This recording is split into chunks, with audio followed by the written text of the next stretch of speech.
Hey guys, bienvenue sur la chaîne. Comme toujours, je suis là pour vous tenir au courant de toute l'actualité du mercato. Aujourd'hui, encore plus d'informations et de nouvelles. La Coupe du Monde arrive dans ses dernières étapes. L'Espagne est en finale. La France est éliminée, même si elle disputera encore le match pour la 3e place, mais elle ne jouera pas la grande finale de la Coupe du Monde. Dans les prochaines heures, nous aurons également Angleterre contre Argentine. N'hésitez pas à me donner vos pronostics dans les commentaires. Mais passons maintenant ensemble aux informations mercato. Je vous rappelle la dernière vidéo publiée il y a quelques heures avec toutes les dernières nouvelles concernant Manchester United et plus encore. Je reviens rapidement sur l'actualité de la Coupe du Monde car Didier Deschamps quittera son poste de sélectionneur de l'équipe de France à partir de la semaine prochaine. Si vous suivez la chaîne sur YouTube, vous savez que je vous le disais depuis novembre, décembre, janvier, février et pendant toute l'année, Zinedine Zidane sera le prochain sélectionneur de l'équipe de France. Tout a été décidé depuis longtemps. Lorsque Zinedine Zidane a reçu des appels de clubs au cours des 6 ou 7 derniers mois, sa réponse a toujours été « Merci, mais je veux aller avec l'équipe de France ». Zinedine Zidane a été fantastique dans son respect envers Didier Deschamps, sans laisser filtrer la moindre information. La fédération française a également respecté Didier Deschamps. Mais après la victoire de l'Espagne contre la France, le verdict est tombé. Didier Deschamps sera parti la semaine prochaine et Zinedine Zidane arrivera.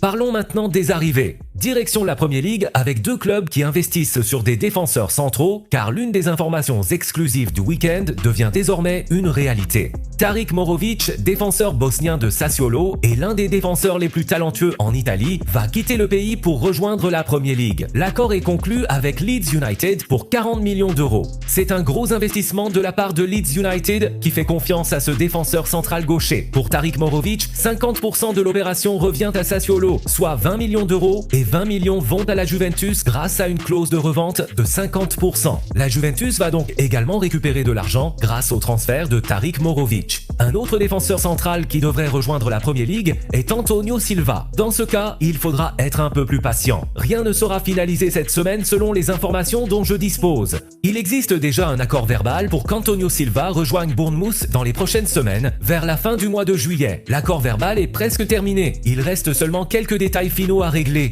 Antonio Silva devrait donc devenir un nouveau défenseur central de Bournemouth. On connaît leur capacité à trouver des opportunités. Antonio Silva possède encore un an de contrat avec Benfica, ce qui représente une grande opportunité. Il est considéré depuis longtemps comme l'un des défenseurs les plus talentueux d'Europe. Cependant, il n'a pas réalisé une bonne dernière saison, ce qui explique pourquoi son prix a légèrement diminué. Certains grands clubs ont peut-être quitté les discussions et Bournemouth est maintenant prêt à saisir cette opportunité. Ainsi, Tariq Morovic quitte Leeds United et Bournemouth est prêt à finaliser l'arrivée d'Antonio Silva dès que possible. Parlons maintenant encore des défenseurs et de la Premier League. Nous devons prendre un moment pour parler de Cristian Romero, le défenseur central de Tottenham Hotspur. Je vous explique depuis un certain temps que l'attente était de voir Cristian Romero quitter Tottenham pendant le mercato estival. La nouvelle que je peux vous donner aujourd'hui est que Tottenham et l'entourage de Cristian Romero ont confirmé cette semaine, lors de discussions directes, qu'ils souhaitent se séparer.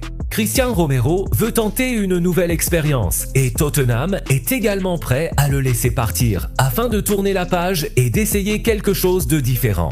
Il faut donner du crédit à Tottenham, car le club a déjà anticipé la situation. Ils ne vont donc pas entrer sur le marché alors que tout le monde sait qu'ils souhaitent laisser partir Cristian Romero. C'est donc très clair. Cristian Romero va quitter Tottenham pendant les 2 ou 3 derniers jours. Tottenham a eu plusieurs discussions, notamment parce qu'Inter cherchait à signer un nouveau défenseur central. Dans ces discussions, Inter a demandé des informations concernant Cristian Romero. Tottenham a indiqué à Inter que Cristian Romero quittera le club cet été. Si cela vous intéresse, Inter envisage une arrivée de Cristian Romero. Le club apprécie le joueur et a besoin de 2 défenseurs centraux cet été. Cependant, il est important de préciser que cette opération est compliquée, notamment en raison du montant du transfert et du salaire.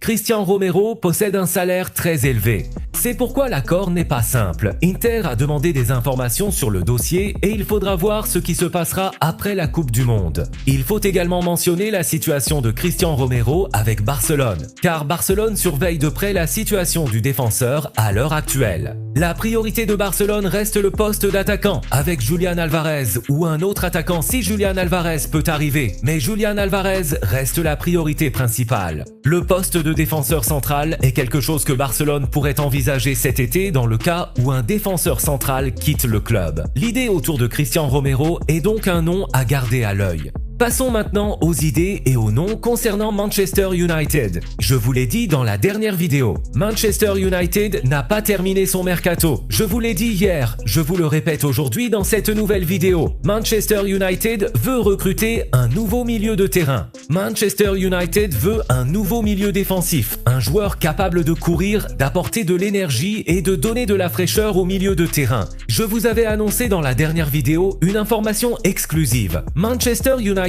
a pris contact avec Manu Cohn, le milieu de terrain français de Rome. Les discussions ont uniquement eu lieu avec le joueur pour le moment, pas encore avec Rome. Mais Manchester United échange avec son entourage. Manchester United étudie plusieurs options avant de décider quel joueur recruter. Une autre option évoquée uniquement en interne lors des réunions est Eduardo Camavinga. Eduardo Camavinga et Manu Cohn correspondent au profil recherché. Un milieu défensif capable de courir, d'apporter de l'intensité et de la puissance physique. C'est exactement ce que Manchester United recherche avec Eduardo Camavinga. Real Madrid ne veut pas le laisser partir. Désolé, Eduardo Camavinga ne veut pas quitter Real Madrid cet été. Eduardo Camavinga veut rester. Eduardo Camavinga veut continuer au club et souhaite devenir une partie importante du projet de Real Madrid la saison prochaine. L'histoire Eduardo Camavinga ne pourrait donc devenir possible que si le joueur décide de partir. Mais actuellement, Eduardo Camavinga veut rester à Real Madrid. C'est pourquoi l'opération est compliquée. Ces discussions internes et ces appels, comme celui concernant Manu Cohn avec l'agent du joueur, permettent de comprendre le type de joueur recherché par Manchester United. Un profil comme André Santos, mais aussi Urias, puis un joueur capable de défendre et d'effectuer ce travail difficile au milieu de terrain. C'est également très important.